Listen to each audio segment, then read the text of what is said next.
네, 15강의 그 주제는 파이낸스입니다. 그래서 이제 파이낸스를 갖다 나타내는 아이콘이 뭐가 있을까 찾아봤더니 달러 있고 뭐 돈이 이렇게 뭐 더 많이 벌고 뭐 이 정도밖에 없을 것 같아요. 그렇지만 하여튼 뭐 달러라는 요 이미지를 갖다 여러분들이 집중적으로 기억하셔서 연상하셨으면 좋겠습니다.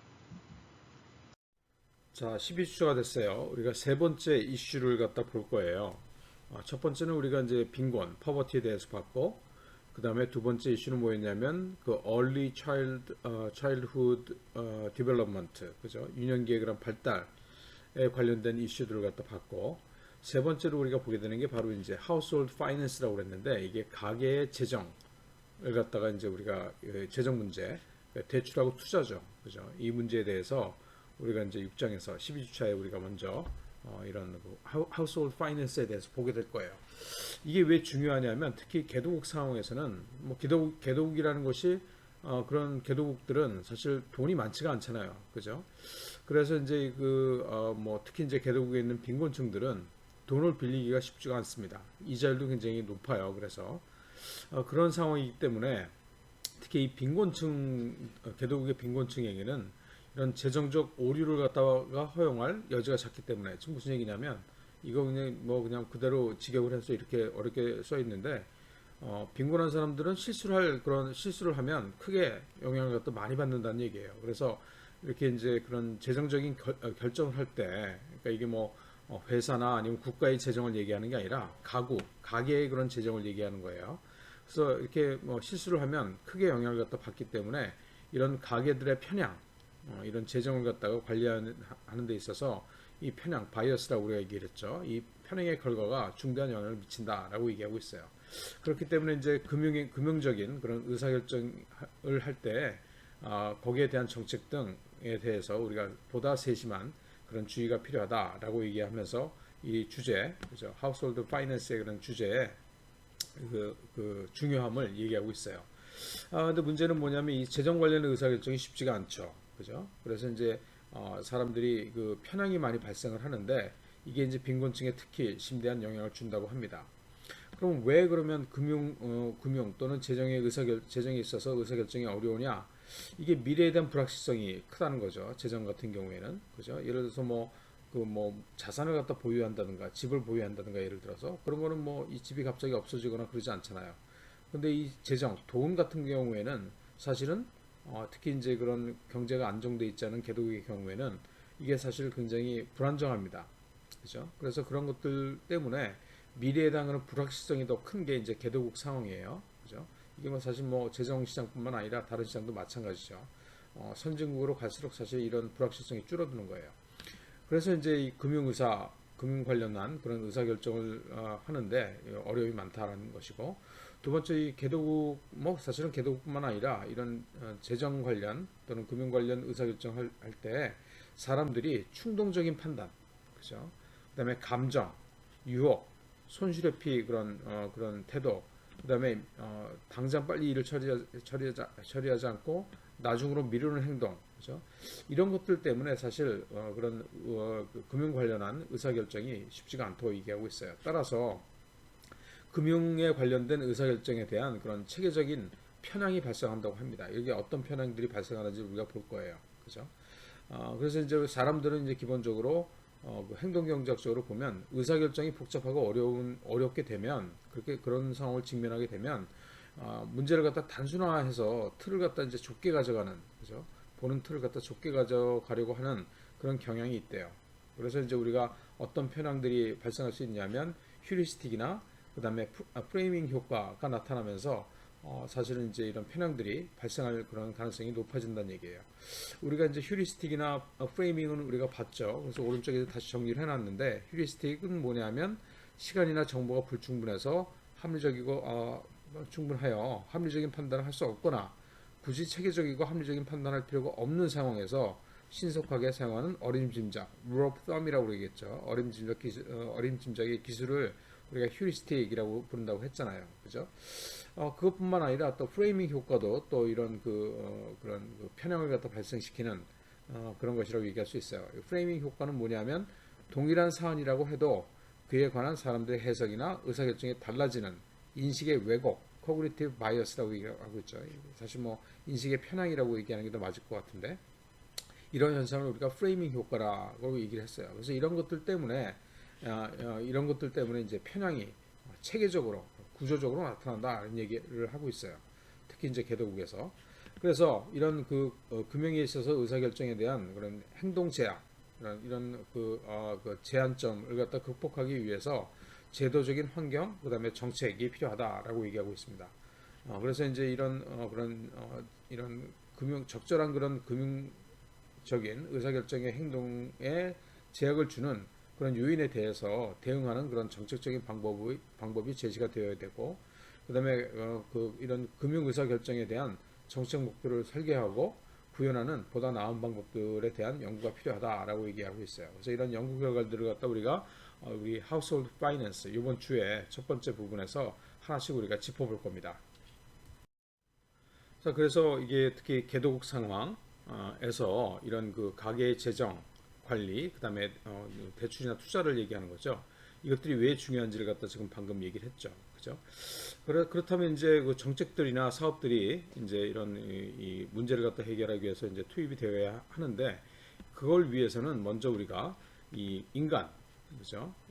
우리가 이제 사업 수혜자라고도 얘기할 수가 있겠는데 이런 재정적인 의사결정자로서의 인간의 속성을 우리가 이제 좀 이해할 필요가 있다라고 얘기하고 있어요. 우리가 사실 뭐 행동경제학을 갖다 이제 전반부에서 중간고사 이전에 이제 공부하면서 여러 가지 그런 인간의 속성들을 갖다 봤는데, 이 행동경제학적인 그런 측면에서 그 중에서 이제 이 재정하고 관련된 그런 그 인간의 속성을 갖다가 이제 하나씩 보는 겁니다. 첫 번째 인간은 이득보다도 이 손실이 의사결정에 더 중요합니다. 그렇게 느껴요. 손실 회피성이라고 얘기했죠. 그래서 2.25배 정도 사실은 손실이 더 크게 평가된다라고 얘기를 했잖아요. 그죠? 그래서 이런 성질이 있기 때문에 그 의사결정하는 데 있어서 이 사람들이 이제 편향이 발생할 수 있다는 거예요. 그래서 이제 현재의 그런 손실이라는 부정적인 효과가 미래의 이익이라는 긍정적인 효과보다 의사결정에 더 큰 영향을 미친다라고 되어 있어요. 그죠? 이게 이제 손실회피성인데 이게 손실회피 성향하고 그다음에 이익하고 손실 프레이밍이 의사결정에 영향을 갖다 준다는 얘기예요. 그죠? 그래서 이제 의사결정에서 이익보다 손실에 더 무게를 두고 미래의 잠재적인 이익을 위한 투자 기회를 갖다 놓치는 일이 발생을 한다는 거예요. 이 손실 회피성 때문에. 그래서 지금 오른쪽엔 예가 나와 있죠. 그래서 뭐 인도에서 농사 짓는 거는 슈레시라는 사람의 예, 그죠? 그 다음에 또 인도네시아 자카르타에 있는 노비라는 사람의 그런 사례를 갖다 쭉 얘기하고 있어요. 둘 다 어떤 사례냐면 그 위험성을 너무 크게 평가해서 그 미래의 그런 이익을 갖다 놓친 그런 예라고 볼 수가 있어요. 이건 여러분들이 다 읽기는 그러니까 여러분들이 읽어보길 바랍니다. 하여튼 그래서 이런 현재 손실이라는 부정적인 효과가 미래의 이익이라는 긍정적인 효과보다 의사결정에 더 큰 영향을 미치는 그런 일반적으로 특히 이제 개도국 상황에서 그런 상황이 발생하기 때문에 그런 것들 때문에 이제 편향이 발생한다는 거예요. 그죠?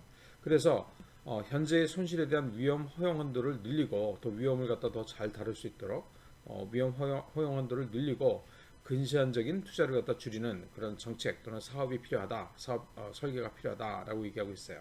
그래서 사업 또는 정책 입안자는 손실보다는 미래의 이익과 관련된 그런 정보에 중점을 두는 프레임을 갖다가 제공해야 된다라고 얘기하고 있습니다. 즉 뭐냐면 미래의 이익을 갖다 더 강조를 하고 거기에 대한 정보를 더 많이 줘야 된다는 얘기예요. 두 번째 이 재정적인 의사결정자로서의 인간의 특성, 속성을 갖다 우리가 보도록 합시다. 두 번째 뭐냐면 인간은 이 재정적인 관점에서 볼 때 현재 시점에 과도한 가중치를 갖다 부여하는 그런 편향을 갖다가 보이고 있어요.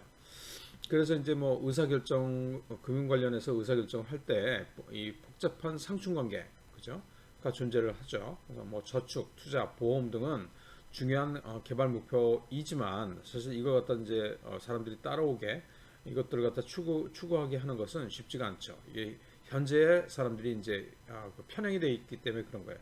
손실에도 편향이 되어 있지만 시기적으로는 현재, 미래보다는 현재를 갖다 더 중요하게 생각한다는 거예요. 그렇죠? 그래서 지금 오른쪽에 있는 예가 지금 우간다, 소냐의 그런 사례가 있고 또 남아공에 또 린다의 사례가 있습니다. 그래서 이거 두 개 다 어떤 얘기냐면 이것 역시 여러분들이 읽어보세요. 뭐냐면 현재에 더 집중한다는 거예요. 미래보다도. 그죠?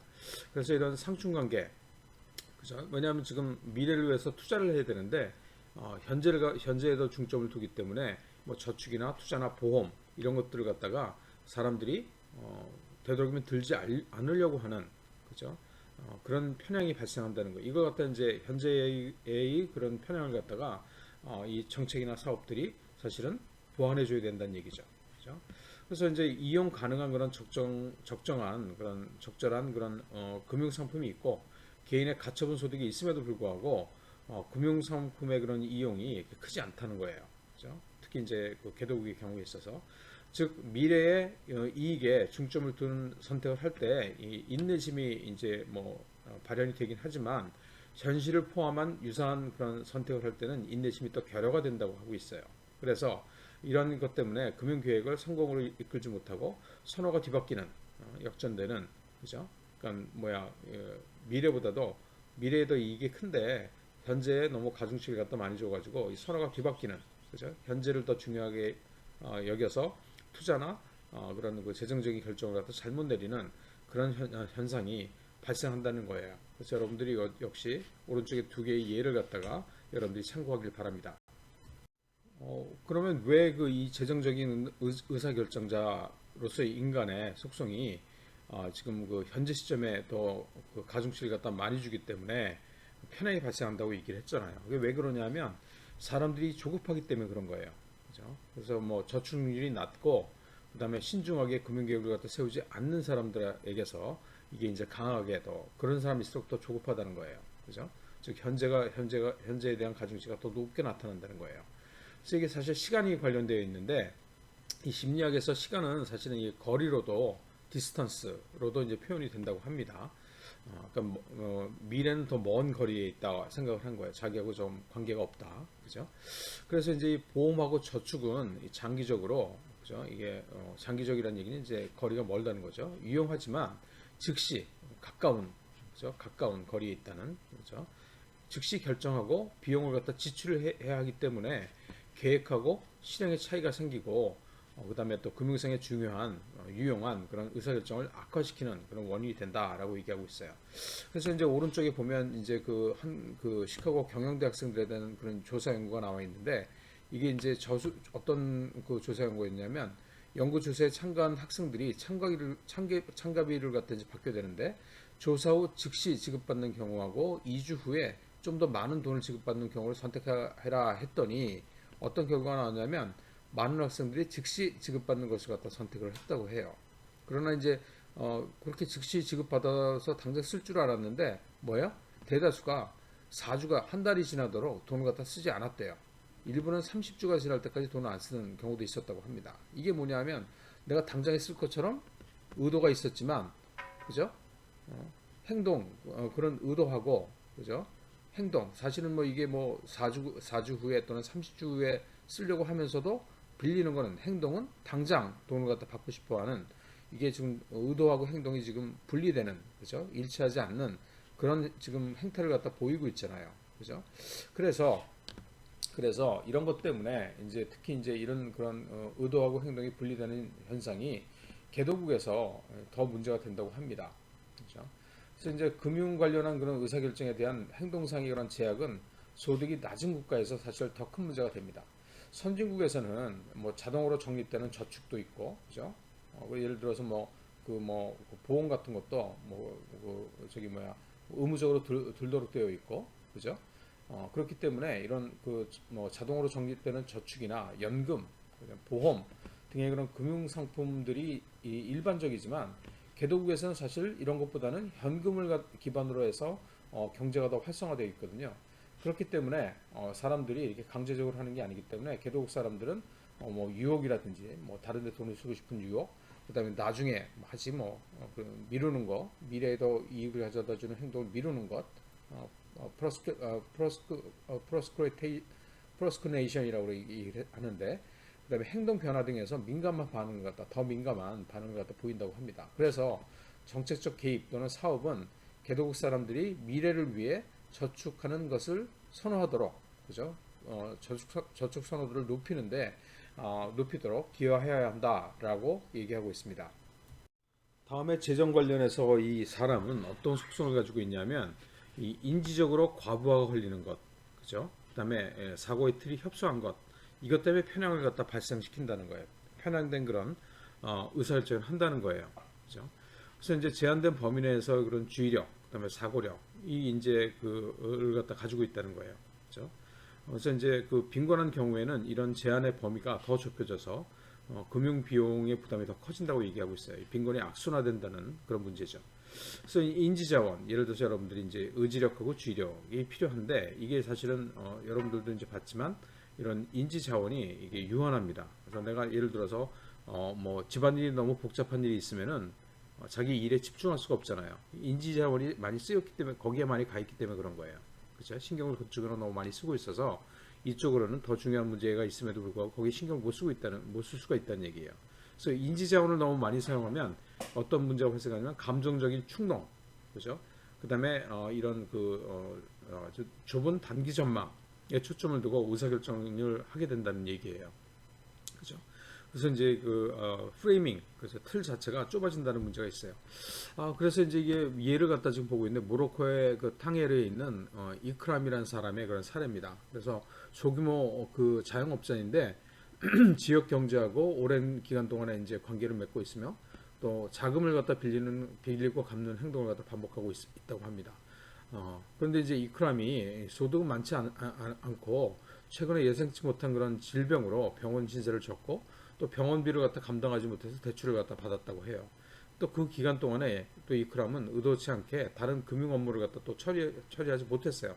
예를 들어서 뭐 임대료를 갖다 낸다든지 전기세를 낸다든지 이걸 못해가지고 또 연체가 됐다고 해요. 그러니까 집주인은 또 이거 너 집에서 나가라고 요구를 했고 전기는 또 끊기고 그죠? 이렇게 의도하지 않은 뭐 돈을 갖다 안 내려고 한 게 아닌데 돈을 갖다 못 내서 이런 의도하지 않은 과실로 인해서 재정 상태가 더 악화됐다는 얘기예요. 이게 바로 뭐냐면 아까 얘기한 대로 이런 그 인지자원이 다른 곳에 신경이 쓰여서 그죠? 지금 얘기한 대로 병원 신세를 갖다 치게 됨으로써 주의력이 떨어져서 아주 그런 그 좋지 않은 그런 의사결정을 갖다 하게 된 그런 예라고 볼 수가 있어요. 그래서 이제 사람들이 여기서 보는 것처럼 이 프레이밍 문제입니다. 이게 그래서 이게 그 사람들은 전체적인 금융 상황을 갖다 고려하지 않고 좁은 범위 내에서 예서 이크람 같은 경우에는 병원비 거기에 꽂혀버리는 거예요. 그죠? 그래서 이제 그런 좁은 범위 내에서 금융 상황을 갖다 결정하고 거기에 영향을 받기 때문에 자금 관리를 갖다 전체적으로 고려하지 않고 생활 형태, 그다음에 심성 모형, 멘탈 모델이라고 우리가 얘기했죠. 에 따라서 분리해 놨어요. 이게 이제 멘탈 어카운팅이라는 얘기죠. 그래서 심리 계좌라는 건 뭐냐면 사람들이 경제적 의사결정을 할 때 마음속에 나름대로의 그런 계정들을 갖다 설정해 놓고 계정 간의 이동을 갖다 못 한다는 거. 같이 다 섞어 놓고 봐야 되는데 따로따로 본다는 거예요. 그래서 뭐 예를 들어서 뭐 내가 저번에도 우리가 예를 든 게 뭐 축구장 가려고 티켓을 샀는데 그것도 잃어버렸다. 그랬을 때 이제 또 사겠느냐 뭐 이런 우리가 이제 실험을 갖다 했다고 그랬잖아요. 거기에서 이제 내가 이 돈을 갖다 이 계정 그런 축구장 가는 데 돈을 갖다 썼으면 또 쓰기 싫어진다 뭐 이런 얘기를 갖다 했었잖아요. 그게 바로 이제 멘탈 어카운팅의 얘기입니다. 그래서 마음속의 계정들이 비교적 좁은 프레임을 갖다 만들고 있고 이것 때문에 이제 비함적인 소비를 하는데 이제 영향을 갖다 준다고 얘기를 했었잖아요. 그죠? 그래서 이런 좁은 프레이밍 문제가 이런 또 이 편향을 갖다 발생을 시킨다는 거예요. 그죠? 예를 들어서 뭐 식품 구매를 위한 자금 따로 있고 등록금으로 지불해야 되는 자금 따로 있고 이렇게 심리 계좌가 설정해 놓고 그거 안에서만 그 계좌에서 이동을 갖다 못 한다는 거예요. 서로 왔다 갔다 못 한다는 거예요. 그죠? 그래서 개인에게 이런 금융에 대한 전체적인 관점, 그죠? 이 멘탈 어카운팅을 갖다가 심리 계좌를 갖다 극복하고 전체적으로 계좌를 갖다가 관리할 수 있는 그런 관점을 제공하는 것이 개도국에서는 유용한 그런 정책 목표 또는 사업의 목표가 될 수 있다라고 얘기하고 있습니다. 다음에 이제 재정적인 의사 결정자로서의 인간의 속성을 갖다 쭉 봤는데 네 번째가 뭐냐면 자문 관계와 사회적 심리라는 제목을 갖다 붙여놨어요. 이게 무슨 얘기냐면 사람들이 자기가 재정적인 그런 의사 결정을 하는 데 있어서 정보가 부족하거나 이제 전문 지식이 부족하다고 생각을 하면 이런 좀 전문가라고 자기가 생각하는 그런 사람들의 말을 갖다가 맹목적으로 따를 수가 있다는 거예요. 예를 들어서 여기 지금 상담원의 그런 정보 제공, 그다음에 비전문가인 그런 고객과의 그런 의사결정에 있어서 상담원이 편향된 그런 자문을 갖다 할 수가 있다는 거예요. 그죠? 그래서 이제 이게 무슨 얘기냐면 예를 갖다 보면 이게 부에노스아이레스 이게 이제 그 아르헨티나의 수도죠. 여기에 이제 빅터라는 사람이 있었는데 자신만이 이제 가족의 그런 생계를 챙기는 유일한 사람, 자기 혼자 돈을 번다는 얘기예요. 그런데 이제 걱정이 된 게 뭐냐면 자기가 다쳐서 일을 할 수 없게 되면 가족들이 이제 걱정이 되잖아요. 그래서 이제 저축하고 투자를 갖다 결심하고 지역에 있는 은행을 찾아가 상담을 했는데 상담원이 생명보험과 그다음에 투자 상품들을 갖다 제시를 했대요. 근데 이제 뭐 사실 빅터는 금융에 대한 뭐 지식 그다음 또 없었고 그다음에 또 관심도 없었는데 상담원이 조언하는 대로 따라서 저축 기능은 적은데 자기가 원래 원했던 게 저축 기능이었거든요. 근데 보험 기능은 너무 많은 그죠? 부적절한 그런 상품에 가입하게 되었다고 해요. 그죠? 그래서 이게 상담원이 자신의 이익과 고객으로부터 수집된 정보를 갖다 활용해서 그러니까 지금 뭐냐면 상담원이 고객이 필요한 걸 갖다가 이제 상품을 갖다 제시를 해야 되는데 자기가 팔아야 되는 물건, 금융 상품들 이런 것들을 갖다가 이제 팔려고 한다는 거죠. 고객의 정보를 갖다 이용해서. 그래서 이게 이해가 충돌할 때는 부적절한 그런 상품을 갖다 제공할 수 있다는 거예요.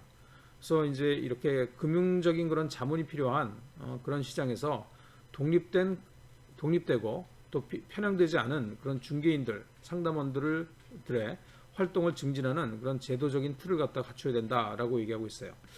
특히 이제 개도국 같은 경우에 이제 그런 개도국 국민들이 금융 지식이 더 적을 수 있기 때문에 특히 이런 게 중요하다라고 얘기를 하고 있는 거죠. 그 다음에 두 번째 또 어떤 그 자문 관계하고 사회적 심리의 측면에서 뭘 갖다가 우리가 또 볼 수가 있냐면 고객이 가지고 있는 그 위험 허용 범위 얼마나 이제 위험을 갖다 잘 수용할 수 있느냐 이것들을 갖다 상담원들이 잘못 판단하고 잘못된 그런 자문을 해줄 수가 있다는 거예요. 그래서 상담원은 고객의 위험 선호도에 대해서 자기의 프레임, 상담원 자신의 그런 프레이밍을 갖다 가지고 보기 때문에 이런 프레이밍 효과 때문에 부적절한 그런 상품을 제공할 수도 있다는 거예요. 의도치 않더라도. 그래서 대안은 뭐냐면 이런 컴퓨터 시뮬레이션, 그죠? 요새 뭐 이제 여러분들 보험 같은 거 가입하려고 그러면은 사실은 그 상담원들이 전부 다 이 컴퓨터를 가지고서 여러분들의 뭐 나이나 아니면 원하는 그죠? 그럼 뭐랄까 예를 들어서 자동차 보험 같은 경우에는 뭐 대물이 얼마고 뭐 대손이 얼마고 뭐 대인 그 보험이 얼마고 이런 식으로 물어보잖아요. 그거에 따라서 이제 쫙 가격이 나오는 거예요. 그죠? 근데 그렇게 이제 컴퓨터 시스템으로 이제 그 상담을 하는 게 아니라 그냥 자기가 생각할 때 자기가 이 사람이 뭐를 갖다 필요할 거고 필요로 하고 있고 어느 정도 이제 위험을 갖다가 자기 그 상담 받는 사람이 가지고 있다고 생각해서 자기 생각으로 어떻게 하냐면 이 그 금융 상품을 갖다 권할 수가 있다는 거예요. 그죠? 그래서 이제 그걸 또 방지하기 위해서는 대안이 뭐냐면 이 컴퓨터 시뮬레이션을 갖다 활용해서 의사결정자가 사전 위험과 변동성 체험을 하게 하고 금융기관은 고객의 위험 허용성 측정을 통해서 적절한 상품을 갖다 제시하도록 하는 것이 필요하다라고 얘기하고 있어요. 그래서 이 자문 관계, 상담원이 이제 자문을 해주는 거, 이게 이제 소비자를 보호하기 위한 그런 도구가 될 수가 있을까? 고객은 스스로 생각하지 않고 맹목적으로 자문에 따라 의사결정을 갖다 하게 되기 때문에 금융 자문을 규제하는 그런 장치가 필요하다라고 얘기하고 있습니다. 자, 그럼 이렇게 인간의 그 재정적인 그런 선택, 결정을 할 때 속성을 갖다 봤다면 그러한 것들을 갖다 바탕으로 해서 어떻게 이런 그 가계의 재정적인 그런 의사결정의 질을 향상시키는 정책 또는 사업을 갖다 할 것인가를 갖다 보기로 합시다. 한 8가지를 보려고 하는데 첫 번째는 뭐냐면 선택 또는 의사결정을 효과적으로 하게 하는 프레이밍, 생각하는 틀, 사고의 방식 이렇게 얘기할 수 있죠. 마인드셋, 프레이밍 이렇게 얘기할 수가 있는데 이거를 갖다 제공을 해야 된다라고 얘기하고 있어요. 무슨 말이냐면 금융상품 예를 들어서 돈을 갖다 빌린다든가 아니면 신용카드로 물건을 산다든가 저축을 한다든가 이런 것들이 이제 금융상품인데 그런 금융상품들을 갖다가 단순하고 명료한 방법으로 또는 복잡하고 애매모호한 방법으로 설명할 수가 있죠. 그죠? 그렇기 때문에 어떻게 표현하는지 어떻게 설명하는지의 방법 즉 보여주는 틀에 따라서 이것이 이제 그 의사결정에 영향을 갖다 준다는 거예요. 그래서 정보에 대한 신중한 선택과 필요로 하는 정보를 명확히 함으로써 비용에 뭐 많이 돈을 들이지 않고도 의사 결정이나 경제적 성과가 향상될 수 있다라고 얘기하고 있어요. 즉 프레이밍 사고의 틀을 갖다 바꿈으로 인해서 가계 금융의 그런 의사결정자에게 여러 대안을 쉽고 명확하게 설명할 수 있다고 얘기하고 있어요. 예를 들면 이런 거죠. 두 가지 예인데 하나는 뭐냐면 그 이자율로 돈을 갖다 빌려주려고 할 때 이자율로 할 것이냐 금액으로 할 것이냐라는 거예요. 그래서 이제 미국에서 이 월급 담보 대출이라는 게 있어요. 이게 페이데이 론인데 이게 뭐냐면 내가 월급을 갖다 다음 달에 받으니 그걸 가지고 이제 그 담보를 해서 내가 돈을 갖다 빌리는 그런 거 갖다 이제 월급 담보 대출 영어로는 페이데이 론이라고 얘기하는데 이게 이자가 굉장히 높거든요. 그래서 이런 대출자들의 그런 상환 방법과 이용률의 변화에 대한 그 연구를 갖다 진행을 했대요. 그래서 아래 그림을 보면 이게 지금 상환 방법이 두 가지예요. 하나는 뭐냐면 이자율 퍼센티지로 이제 표현이 된 거고 돈을 갖다 얼마를 갚아야 되는지를 하나는 금액으로 표현이 된 거였어요. 그죠? 그래서 이제 그 상환 방법이 상환액이 단순 금액으로 표기된 경우하고 이자율로 표기된 경우에 대출 이용률이 달라졌대요. 연구 결과를 보면 이자율로 표현된 그런 상환 방식이 이게 더 헷갈려서 의사결정자한테 혼선을 주어서 반복적으로 대출하게 하는 그런 역할을 했대요. 그래서 이 금액으로 표시됐을 때 사람들이 뭐예요? 그런 이 페이데이 론, 즉 월급담보대출 같은 이자율이 높은 그런 대출을 갖다가 덜 사용하는 것을 갖다 이제 관찰할 수 있었다는 거죠. 그래서 어떻게 보여주냐에 따라서 이 퍼센티지로 사실을 이거 보여주면 이게 사실은 얼마가 나가는지 계산을 해야지 알잖아요. 이게 뭐 간단한 것 같아도 이게 보여주는 방법, 이자율로만 표시된 거하고 구체적인 금액으로 얼마를 갚아야 되는지 표현하는 거하고 사람들이 받아들일 때 이게 더 비싸다고 느끼는 거예요. 그렇기 때문에 그런 그 대출을 갖다 덜 해가는 그런 결과를 갖다 가져오게 됐다. 그런 예를 갖다 들고 있고 두 번째의 그 효과, 이 어떻게 보여지는지를 갖다 이제 프레이밍 틀을 갖다가 바꿔서 이제 결과가 달라지는 그런 연구 사례가 두 번째가 뭐냐면 이게 이제 퍼센티지냐 빈도냐, 그죠? 역시 여기서도 이 퍼센티지보다는 뭐예요? 빈도로 했을 때 사람들이 더 확실하게 명확하게 정보를 갖다 전달받는다는 거예요. 예를 들어서 퍼센티지로 이제 똑같은 그 상황인데 하나는 퍼센티지로 이제 표현을 한 거예요. 투자에 성공한 사람이 150% 증가했다. 많이 증가한 것처럼 보이잖아요. 근데 또 사실 이 상황은 어떤 상황이냐면 빈도로 표시하면 1000명 중에서 2명에서 5명으로 투자에 성공한 사람이 증가했다는 얘기예요. 이거 많이 증가한 것 같지 않잖아요. 이렇게 조건부 확률의 경우에 있어서 프레이밍 효과가 크게 나타납니다. 그래서 이게 뭐 적은 것처럼 보이면 이걸 갖다 이제 많은 것처럼 보이게 하기 위해서 프레임을 바꾸면 퍼센티지로 바꾸면 그럼 많이 증가한 것처럼 보이잖아요. 그죠? 그래서 이게 지금 2명에서 5명으로 증가했으니까 3명이 더 증가한 거니까 2명에서 150% 증가하는 거잖아요. 많아 보이지만 이런 상황들을 갖다가 조건부 사실은 1000명 중에서 이 사실은 150% 증가한 건데 뭐 틀린 얘기를 한 건 아니죠. 그렇지만은 어떻게 프레임을 짜느냐에 따라서 많이 증가한 것처럼 보이기도 하고 조금 증가한 것처럼 보일 수도 있다는 거예요. 그래서 이게 프레임을 갖다 어떻게 가져가느냐에 따라서 어떻게 명확하게 하느냐에 따라서 이런 그 의사결정하는 데 있어서 도움을 갖다 줄 수도 있고 헷갈리게 할 수도 있고 그러니까 뭐 그런 이런 고리 대금업자 같은 경우에 싸게 보이게 그렇게 이제 포장을 하겠죠. 틀을 갖다 가져가려고 할 것이지만 우리가 개발 사업을 하는 사람들의 입장에서는 이거 갖다가 확실하게 그죠? 실제로 얼마나 손해가 있는지 얼마나 이자를 갖다 많이 내는 것인지를 갖다가 돋보이게 부각해서 알려주면 그런 그 개도국의 그런 수혜자들이 좀 더 확실하게 더 정확하게 판단할 수 있게 된다라는 얘기예요. 두 번째 이제 또 이 프레임에 관련된 효과가 뭐냐면 투자 상품에 있어서 이게 균분 투자 효과라는 건데 균분이라는 게 뭐냐면 똑같이 나눈다는 얘기죠. 일반적으로 투자 상품은 뭐 사실은 뭐 특별한 이유가 있는 게 아니라 임의로 유형별로 묶이는데 이게 사실 선택에 강한 영향을 줄 수가 있어요. 그죠? 그래서 이제 예를 갖다 보면 이게 이제 주식 시장을 갖다가 이제 그룹별로 묶을 때 북미냐 남미냐로 나누는 거하고 미국, 캐나다 다 나누는 거죠.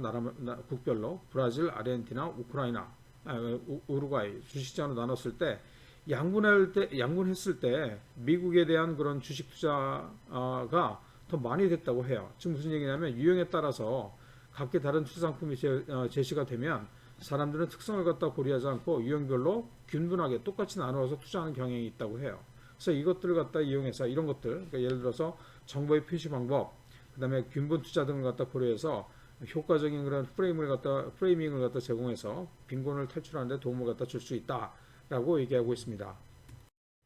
효과적인 그런 프레이밍을 갖다가 이제 한다는 측면에서 세 번째가 뭐냐면 선택 대안을 갖다 단순화할 필요가 있어요.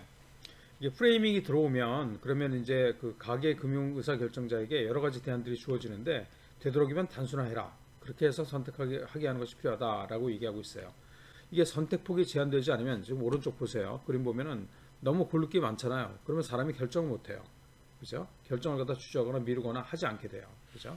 그래서 더 많은 정보를 갖다 주거나 해야 되는데 그게 이제 어려우면 사람들이 선택을 갖다가 잘 못한다는 거예요. 그래서 결국 결정을 미루거나 휴리스틱 또는 어림짐작을 갖다 이용하게 된다는 거죠. 이래서 편향이 발생할 수 있다는 거죠. 그래서 이제 그 관련해서 남아프리카 공화국에서 어떤 연구를 했냐면 이 소비자 신용에 대한 그런 연구를 했대요. 거기서 해보니까 더 적은 수의 이자율과 대출 금액을 결합한 상품을 제시했을 때 더 대출이 많이 발생했대요. 이거 뭐냐면 이자율이 한 2.3% 정도 더 싸진 거하고 그런 효과하고 같았다고 그래요. 왜냐하면 이자율이 싸지면 사람들이 더 대출을 할 거 아니에요. 그죠? 근데 이게 그 대안의 수를 갖다 줄이니까 그죠? 결합한 상품을 갖다가 더 줄이니까 결합한 상품의 수를 더 줄이니까 사람들이 더 대출을 갖다 많이 했다는 거예요. 이게 남아프리카 공화국 사례고 멕시코 같은 경우에서도 저축과 대출에 대해서 간결하게 요약된 저축과 대출 정보가 제시됐을 때 복잡하게 제시됐을 때보다 연구 참가자들이 최적의 상품을 더 잘 구분해낼 수 있었다라고 해요. 이것도 이전에도 우리가 예를 갖다 봤죠. 그래서 우리가 이제 정책 위반자는 구성 방식에 따른 행동 결과를 갖다 고려해서 빈곤 탈출을 위한 소외자 복지를 최대화할 수 있는 되도록 단순화된 구성 방식을 갖다 선택해야 된다라고 얘기하고 있어요. 이건 내 생각인데 구체적으로 그러면 몇 가지 대안 정도가 좋으냐? 특별한 이유가 없으면 3개로 하는 게 좋아요. 3개. 기본, 중간, 고급 이렇게. 왜냐하면 사람들은 이게 3개가 딱 주어지면 가운데 걸 갖다 많이 골라요. 이걸 갖다 우리가 극단 회피 효과, extremeness aversion이라고 그러는데 또는 골디락스 그 이펙트라고 얘기를 해요. 이걸 갖다 활용해서 여러분들이 추진하고자 하는 대안을 갖다 중간에 프레이밍을 갖다 시키는 거예요. 그죠? 여러분들 골디락스 이펙트는 이게 골디락스는 뭐냐면 금발 여자의 머리인데 이렇게 꼬아놓은 머리 있잖아요. 락이라고 그래요. 꼬아서 이렇게 묶는 걸 갖다가 그 애 얘기예요. 그래서 이제 숲에 이제 갔다가 곰 3마리가 있는 그 집에 들렸는데 예를 들어서 죽이 지금 3그릇이 있는데 아빠가 먹는 거는 너무 뜨겁고 아빠 곰이 먹는 건 너무 뜨거웠고 그다음에 엄마 곰이 먹는 건 너무 차가웠고 애기 곰이 먹는 죽이 just right 딱 맞아. 그래서 중간 거를 갖다 선택을 했다는 거예요. 그래서 침대도 그랬고 의자도 그랬고 그러다가 이제 곰 가족이 돌아와서 난리쳤다 그런 스토리인데 하여튼 여기 메시지가 뭐냐면 사람들은 중간 거를 갖다 좋아한다는 거야. 너무 큰 거, 너무 작은 거 둘 다 싫어하고 가운데 거 적당한 거, 그죠? just right 한 걸 갖다 좋아한다고 얘기를 하고 있습니다. 이번 학기에 사실은 그 경영정보론을 갖다 얘기하면서도 이게 나오죠. 골디락스 프라이싱이라고 그래가지고 중간 가격대를 갖다 사람들이 선호하게 된다라고 설명을 했는데 여기서도 마찬가지로 이제 그런 프레이밍을 할 때 중간 것으로서 중간 프레임, 중간 것을 갖다 고르게 하려면 여러분들이 원하는 사람들이 행동하기 원하는 것 갖다가 중간에 포지셔닝 시켜가지고 그렇게 사람들이 3개 정도 대안해서 가운데 걸 갖다 고르게 하는 그런 쪽으로 여러분들이 유도할 수 있다라고 할 수 있어요. 두 번째 그 방안은 뭐냐면 기본 선택 사양, 기본 옵션, 디폴트라고 영어로는 간단하게 얘기할 수 있죠. 이걸 갖다 변화시키는 그런 방안이에요. 이게 뭐냐면 이제 금융상품과 관련해서 금융상품을 선택할 때 기본 옵션을 갖다가 가지고 여러분들이 이제 그 개도국에 가서 개발 사업을 할 때 적용할 수 있다는 얘기예요. 예를 들어서 신규 취업자들한테 에게는 이제 연금 부담액, 그다음에 건강보험, 세제 혜택이 있는 저축 상품 등 여러 가지 상품들이 이제 제시가 되고 법적으로 정해진 프로그램에 의무적으로 가입하도록 하고 있죠. 그죠? 그래서 사실 이런 것들이 이제 혜택이 큰임에도 불구하고 참여하지 않는 것은 게으르거나 아니면 수동적인 태도 때문이라고 얘기를 해요.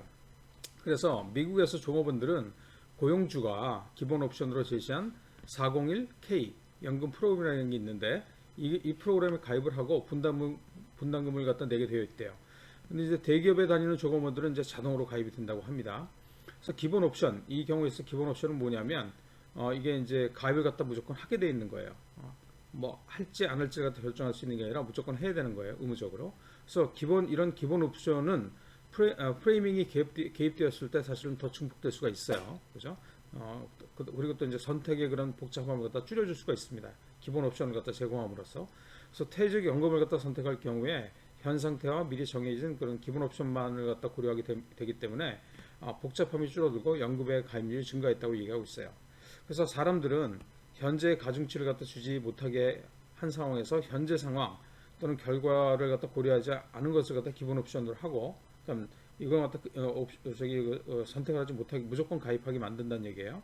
그래서 미래 결과 중에서만 선택하는 경우에 선택을 갖다 수월하게 느낀다라고 얘기하고 있어요. 그래서 이걸 이용해서 스마트란 프로그램이 있는데 그 지금 오른쪽에 나와 있습니다. 이게 뭐냐면 기본 옵션으로 고용자들이 스스로 미래 급여의 일정 금액이 아닌 퍼센티지를 갖다가 퇴직연금으로 적립하도록 결정하게 하고 정한 적립 비율만큼 월급에서 이제 자동으로 차감하게 하는 그런 프로그램이었어요. 결과가 어떻게 나왔냐면 가처분 소득이 감소한다는 느낌이 없이 참가자들의 그런 저축률이 증가했다고 해요. 이유는 뭐냐면 여기 그랬죠. 여기 보면 이게 지금 그 스마트 플랜에 그 참가하는 사람들은 파란색이고 그 다음에 이제 빨간색은 뭐냐면 참가하지 않은 스마트 플랜에 참가하지 않은 사람들인데 저축률을 보면 이게 이제 이런 조언을 갖다가 자문을 갖다 해주기 전에 상담을 하기 전에 저축률이었고 그 다음에 이제 한 번 월급이 올랐을 때, 두 번째 월급이 올랐을 때, 세 번째, 네 번째 월급이 올랐을 때 저축률, 평균 저축률을 갖다 보니까 점점 이 프로그램에 가입한 사람들은 증가를 했다는 거예요. 그죠?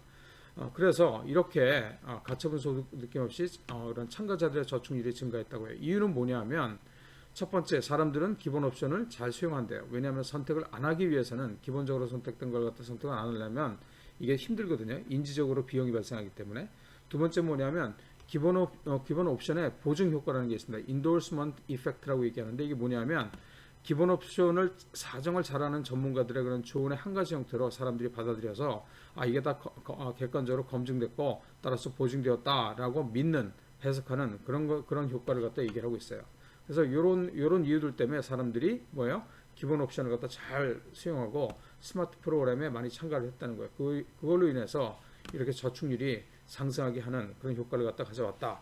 이런 그런 프로그램을 갖다가 프로그램 또는 정책 또는 사업을 갖다가 시행을 해야 한다라고 얘기하고 있어요. 그래서 기본 옵션이 이런 그런 재정 가계의 재정 의사 결정에 틀을 바꾸는 그죠?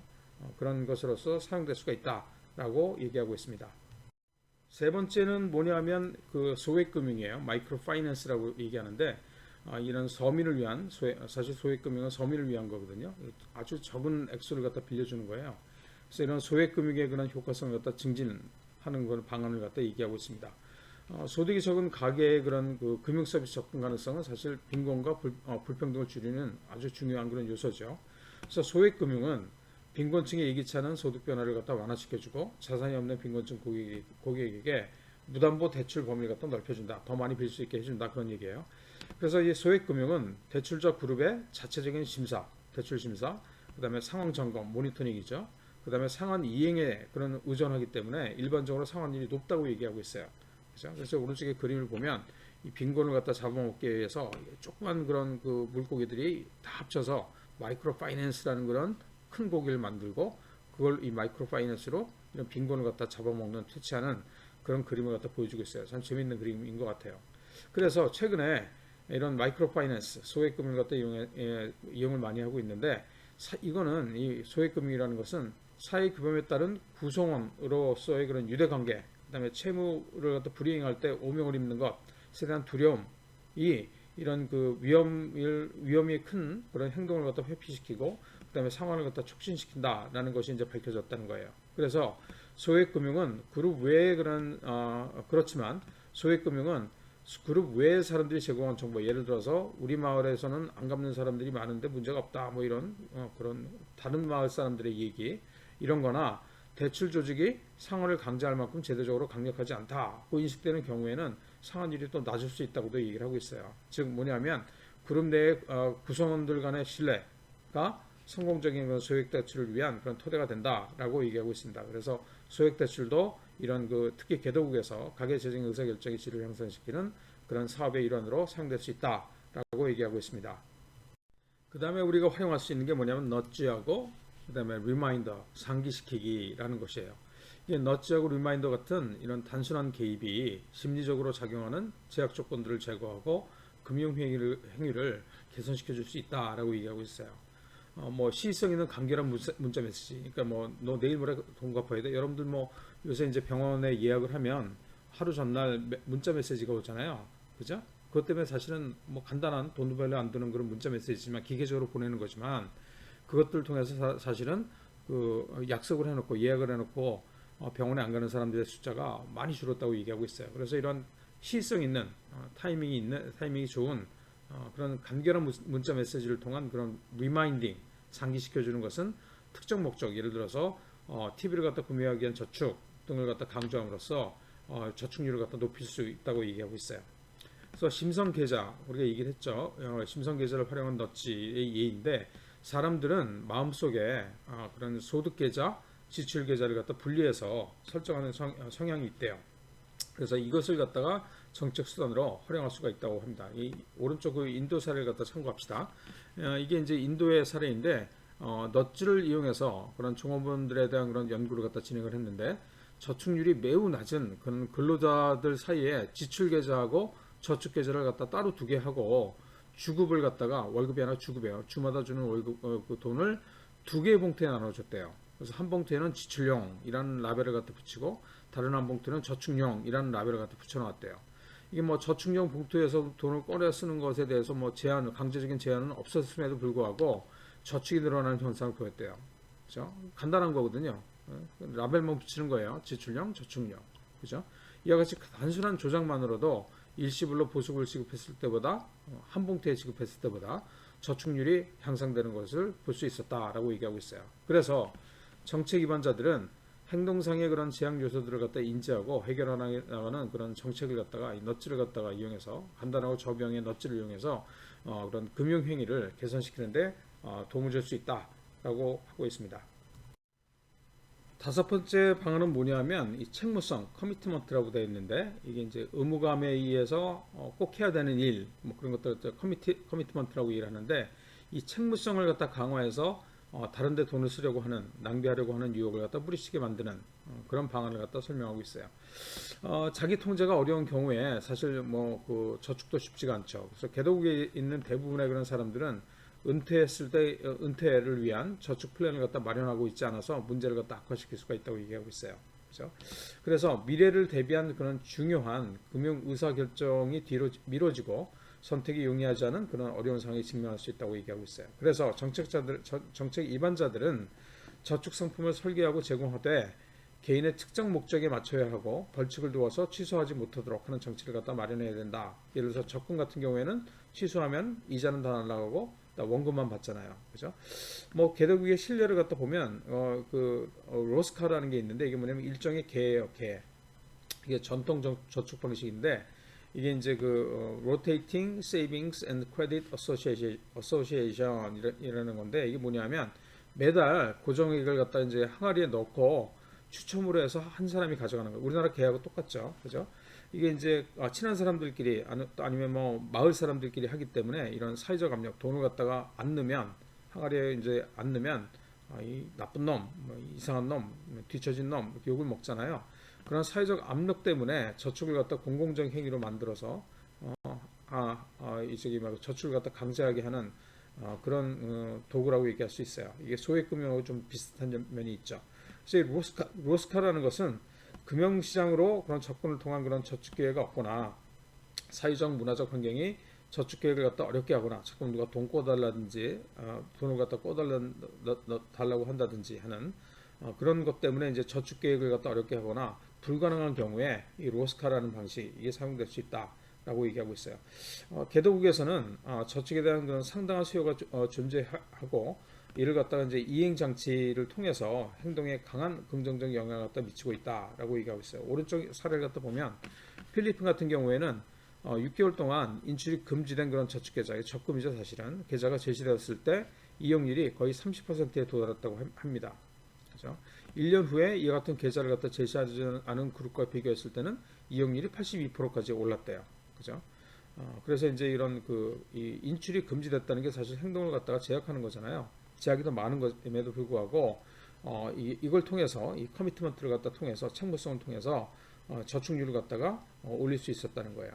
케냐 같은 경우에도 사람들한테 이제 그 잔금 장치가 있는 그런 금고를 갖다 주고 또는 자물쇠를 갖다 주거나 아니면 통장 등을 갖다 제공하니까 건강 관련 상품에 대한 투자가 66%에서 75%까지 증가했대요. 그렇죠? 말라위도 나옵니다. 이게 말라위에서 이제 농업 사업이었는데 특정 목적 저축 계좌로 농업 투자 및 수익을 갖다 증대. 농업 투자라는 건 이제 비료를 산다든가 종자를 산다든가 하는 것인데 이것들을 이것 및 수익이 증대했다고 해요. 그래서 이제 보면 이런 그 저축 계좌, 그죠? 통장이죠. 통장에 안 준 그룹, 그죠?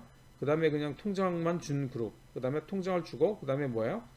돈을 갖다 마음대로 빼갈 수 없도록 한 그룹, 세 그룹으로 나눴더니 이 제일 세 번째, 제일 마지막 그룹에서 투자도 더 많이 하고, 그죠? 그 다음에 농가의 그런 수익도 가장 많이 증가했다고 합니다. 그죠?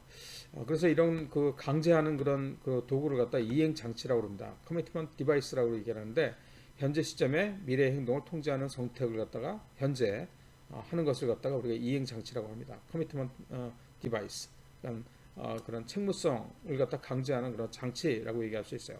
이런 것들을 통해서 책무성을 갖다 강화해서 우리가 재정적인 그 의사결정을 더 잘할 수 있도록 강제하도록 하는 그런 방안을 갖다 설명하고 있습니다. 여섯 번째는 그런 그 재정 교육이 필요한데 이걸 갖다 단순화하라는 얘기예요. 그 다음에 수혜자 특정적인 그런 교육을 해라라고 얘기하고 있어요. 무슨 말이냐? 재정 교육 프로그램은 사실 개발의 필수적인 그런 요소입니다. 이 재정 교육을 시켜야 돼요. 개발을 갖다가 이제 하려면. 그래서 기본 지식을 제공하는 것을 넘어서 금융 활동을 방해하는 요소들을 제거하는 것이 것에 대한 그런 연구가 진행이 되었는데 첫 번째는 뭐냐면 keep it simple이에요. 사실은 이거는 KISS라는 거죠. 그죠? Keep it short and simple이에요. 그래서 KISS. 이게 굉장히 유명한 그런 그 캐치프레이즈죠, 사실은. 그죠? 그래서 뭐냐면 단순하고 짧게 하라는 거예요. 모든 것을 갖다가. 그죠? 무슨 얘기냐면 사람은 제한된 인지 능력, 그다음에 계산 능력을 가지고 있기 때문에 의사결정하는 데 이게 쉽지가 않다는 거예요. 그래서 전통적인 그런 재정 전반에 관한 모든 것을 다 가르쳐주는 그런 교육 방식보다 복잡하게 하는 것보다 휴리스틱을 갖다 사용하게 하는 단순하고 간결한 교육이 보다 특히 이제 빈곤층에 효과적이다라고 도미니카 공화국의 그런 사례를 들어서 얘기하고 있습니다. 그죠? 그 다음에 두 번째는 뭐냐면 필요성 및 관련성을 갖다 부각해서 특성화하라는 거예요. 교육을 갖다가. 그죠? 사람들은 일반적인 것보다 자신의 필요를 갖다 필요의 충족을 위한 것 또는 자신과 관련이 있는 것에 자신의 필요와 관련이 있는 것에 주목을 한다고 합니다. 오른쪽에 보면 이 마슬로우는 사람이 이제 사람이 필요로 하는 것들에 대한 그런 계층을 갖다가 그림으로 멋있게 그렸어요. 그죠? 한번 보세요. 재밌습니다. 그죠? 그런데 하여튼 이런 필요성들에 관련이 있는 것에 사람들이 주목하기 때문에 재정적인 목표 또는 개인화된 재정 자문을 갖다 제공해서 저축 및 예산 관리 능력을 갖다 향상시킬 수 있다라고 인도 사례를 갖다 들어서 설명하고 있습니다. 가계의 재정적인 그런 의사결정의 질을 향상시키는 정책, 사업의 일곱 번째는 뭐냐면 감성적으로, 그렇죠? 감성적으로 그 설득을 할 필요가 있다라고 얘기하고 있어요. 이 사람들은 이런 사실 뭐 세심한 아주 상세한 그런 사고, 인지적인 그런 생각보다는 사실 감정에 치우쳐서 중요한 선택을 갖다 하거든요. 그래서 뭐 데이비드 휴먼 같은 사람은 이성은 감성의 노예이다라고 얘기를 했잖아요. 그죠? 그래서 이게 사실은 딱 맞는 얘기입니다. 왜냐하면 사람들은 이중정보 처리 이론이라는 게 있는데 Dual Process Theory에 따르면 의사결정은 뜨겁고 신속한 그런 감정 시스템, 그죠? 그런 시스템 1이죠. 과 차갑고 심의적인 인지 시스템 2죠. 사이를 갖다 절충하는 과정이라고 얘기를 하고 있어요. 의사결정이라는 것은. 그래서 이제 이게 보면 어떤 예를 갖다 들고 있냐면 남아공 얘기를 갖다 들고 있어요. 그래서 뭐 광고나 방송의 영향을 갖다 사람들이 받는다라는 얘기인데 이 남아공에서 전국으로 방송되는 인기 드라마에서 채무 관리 및 도박 관련 그런 메시지를 줬는데 이게 이제 금융 지식 전파에 많은 도움을 줬다고 해요. 우리나라도 사실은 요새 뭐 그 음식 관련해서 뭐 맛있는 녀석들이라든가 아니면 뭐 스트리트 푸드 파이터 뭐 이런 것들이 나오는데 사람들은 많이 보거든요. 근데 그걸 보면서 뭘 봐요? 아, 음식을 어떻게 하면 맛있게 먹을 수 있는지를 갖다가 사람들이 많이 습득하고 있는 거예요, 사실은. 그죠? 건강 관련 프로그램도 마찬가지예요. 그런 것들이 방송이 되면 사람들이 뭐야? 감성적으로 그걸 갖다 받아들이고 아, 내가 오래 살고 건강하게 살기 위해서는 아, 이런 일들을 해야겠구나라고 사람들이 더 많이 알게 되었어요. 옛날보다는. 그죠? 그래서 이런 것도 이 그 남아공에 의해서 어떻게 되었냐면 예를 들어서 이제 그런 방송의 그런 내용이 이렇게 그 아주 뭐라 그럴까 그런 맥락 특정적인 그런 재정 그런 뭐라 그럴까 재정 능력 시험의 성적들을 여기 성적을 갖다 보여주고 있고 요거는 뭐냐면 그런 공식적인 은행에서 돈을 갖다 빌리는 그죠? 사람들의 그런 비율이 나타나고 있고 그 다음에 이제 투자를 위해서 돈을 갖다가 대출한 그런 그 퍼센티지 그 다음에 이제 그러니까 이 신용카드 같은 걸로 외상으로 이제 물건을 갖다 구입하는 그런 가구의 가구원의 비율. 그 다음에 이건 뭐냐면 이제 도박하는 그죠? 도박하는 그런 비율 가구에서를 갖다 보니까 이 진한 파란색은 뭐냐면은 그런 재정적인 메시지가 없는 그런 드라마를 갖다 본 사람들이고 이 녹색은 뭐냐면 이런 재정적인 그런 메시지가 있는 그런 드라마, 소프 오페라를 갖다 드라마거든요. 드라마를 갖다 본 사람들의 비율이에요. 보면 여러분들이 보는 바와 같이 안 본 사람보다 재정적인 그런 메시지가 있는 그런 드라마를 갖다 본 사람들이 전부 다 스코어가 다 높았어요. 여기 좀 반대죠. 왜냐면 이거는 적게 빌려야지 좋은 거니까 외상을 갖다 적게 가져가는 게 좋으니까 이것도 역시 도박을 갖다 적게 한 사람이 더 좋은 거죠. 그래서 일관성 있게 이런 그 재정적인 그런 메시지 같은 그런 드라마를 갖다 본 사람들이 더 좋은 재정적인 의사결정을 갖다 했다라고 지금 얘기하고 있습니다. 그래서 이런 대중매체의 힘은 행복을 증진시키는 그런 영향을 갖다 줄 수 있다라고 얘기하고 있어요. 그래서 TV가 중요하다. 그죠? 그래서 시청자가 잘 아는 그런 인물들이 나오는 연애 프로그램 또한 임신이나 건강검진과 같은 사회적 행위에 중요한 긍정적인 영향을 줄 수 있다라고 얘기하고 있어요. 그래서 공감하는 것, 그래서 감정적으로 설득하는 것은 교육 메시지를 갖다 전파하고 유지하는데 중요한 역할을 한다라고 얘기하고 있습니다. 여덟 번째 마지막 그런 사업의 그런 하는 방법은 되도록이면 이러한 교육이나 그죠? 훈련을 갖다가 어렸을 때 시키라는 거예요. 어렸을 때. 그죠?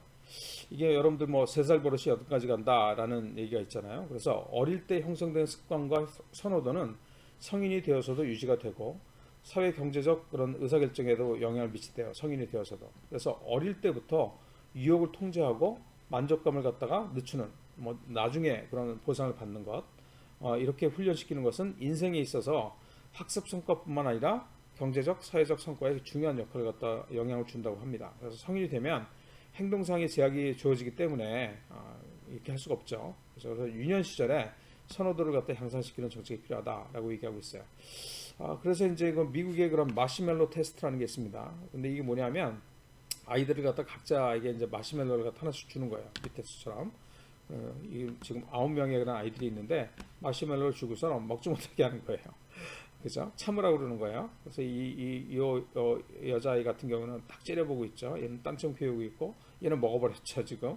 얘는 너무 괴로워하고 있고, 만지작거리고 있고, 먹을까 말까 고민하고 있고, 아무 생각 없고, 고민하고 있고, 딴 데 보고 있고. 하여튼, 이렇게 다양하게 이제 애들이 반응을 하는데, 이게 뭐냐면, 15분 동안 기다리면 하나를 더 주는 거예요.